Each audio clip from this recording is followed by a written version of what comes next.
சுண்ணாம்பு காலவாய் அதில் கூட அடைக்கிறாங்க, யானை விட்டு மிதிக்க விடுறாங்க, விஷத்தை கொடுத்து குடிக்க விடுறாங்க. எதுலேயுமே அவர் சாகலை, அவருக்கு ஒன்றுமே ஆகலை.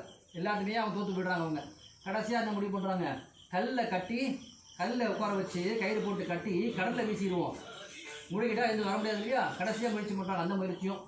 அப்போ தான் அப்பெருமான் சொற்றுடைய வேதியோட நமச்சிவாய பதிகத்தை பாடி கல்லே தெப்பமாக மிதக்க கரையறுகின்றார். எங்கே? திரு பாதிரிப்புலியூர் தளத்தில் போட்டது அதிக வீட்டானத்தில். அங்கே இருந்து பாதிப்புல கரையேறு. அதான் இன்னமும் அந்த ஊரில் இந்த விழா உண்டு. கரையேறி விட்ட கூப்பிட்டு அந்த ஊருக்கு பேர். இன்னமும் விழா நடத்துகிறாங்க.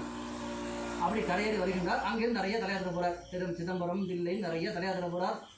நடுவில் ஏகப்பட்ட சமம் நடக்குது. சுவாமிக்கு வந்து திரு பைஞ்சியில் சுவாமி சிவபெருமான் இடம் வந்து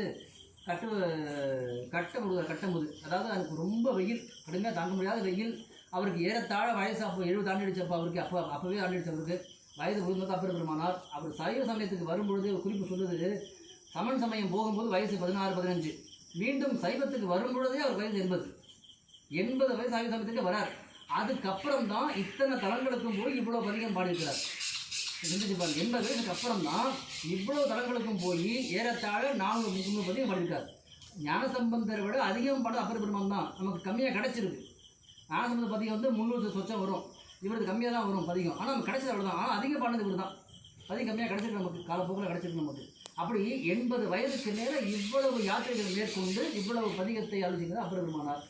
அப்போ பைஞ்சேரி தளத்துக்கு போகும்போது கடுமையான வெயில், பசி, தாகம் எல்லாம் வருத்துகின்றது வரை. அப்பொழுது சிவபெருமான் நேரடியாக ஒரு அந்தன வேஷத்தில் வரார். அந்தனா வந்து அப்பா அவளுக்கு கல்யாணம் எங்கேப்பா போகிறேன்னு கேட்குறார். பைஞ்சேரிக்கு போகிறேன்னு சொல்கிறார். அப்போ இங்கே வான்னு சொல்லி அங்கேயே சுவாமி ஒரு குளத்தை உண்டாக்குறார். அங்கேயே ஒரு மரத்தை உண்டாக்குறார். அந்த தண்ணி குடிக்க வச்சு அந்த மரத்தில் உட்கார வச்சு கையில் ஒரு மூட்டை இருக்குது சாமி கையில், சோத்து மூட்டை. அது பேர் கட்டமுதுன்னு பேர், பொதி சோறுன்னு பேர். இது சாப்பிடுமான்னு சொல்லி சாமி அங்கேயே உட்கார வச்சு அவர் சாப்பாடு போடுறார். சிவபெருமானே அத்தனையும் பண்ணுறார். சாப்பாடெல்லாம் போட்டு இடைப்பாறு வச்சு அதுக்கப்புறம் எங்கேப்பா போகிறேன்னு கேட்குறாரு. பைஞ்சேரிக்கு போகிறேன் சுவாமின்னு சொல்கிறார். வந்தது சுவாமின்னு தெரியாது அவருக்கு. நான் அங்கே தான் போகிறேன் வாமா, சாமியே கூட்டிகிட்டு போகிறார். பைஞ்சேரி கோயிலுக்கு போகணுன்னு அந்த கோயில் வாசலில் அந்த மறைஞ்சிடுறாரு. மறைஞ்சதுக்கப்புறம் தான் வந்தது சுவாமின்னு தெரியுது அவருக்கு. இதே மாதிரி அவருக்கு பல சம்பவங்கள். அதில் ஒரு சம்பவம் தான் திருவடி தீட்சையை கேட்குறார் சுவாமிகிட்ட. அதாவது சாமி திருவடி பாதம் இருக்கு இல்லையா, தலையை சொல்லி கேட்குறாரு. இங்கே திரு சத்திய முற்றத்தில் பட்டீஸ்வரம் பக்கத்தில் இருக்குது. அங்கே எங்கே கேட்குறார் சுவாமி. நான் வந்து 2-3 சம்பவம் தான் சொல்கிறேன், நிறைய சம்பவங்கள் இருக்குது. நான் 2-3 சொல்கிறேன் உங்கள்கிட்ட. அங்கே திருவடியை கேட்கும்போது சுவாமி சொல்கிற அசைவை கொடுக்குறாரு. இங்கே முடியாதுப்பா, நல்லூருக்கு வான்னு கூப்பிட்றாரு சுவாமி. நல்லூருக்கு வா, அங்கே தரேன்னு சொல்கிறார். இந்த நம்ம நல்லூருக்குள்ளே பாபநாசத்தில் அங்கே வந்து தான் சுவாமி அவருக்கு திருவடியை தலையை சூட்டுறார். அந்த ஊரில் சூட்டுறார் சுவாமி. அங்கே தீட்சை கிடந்து அப்புறம் கிடச்சிது.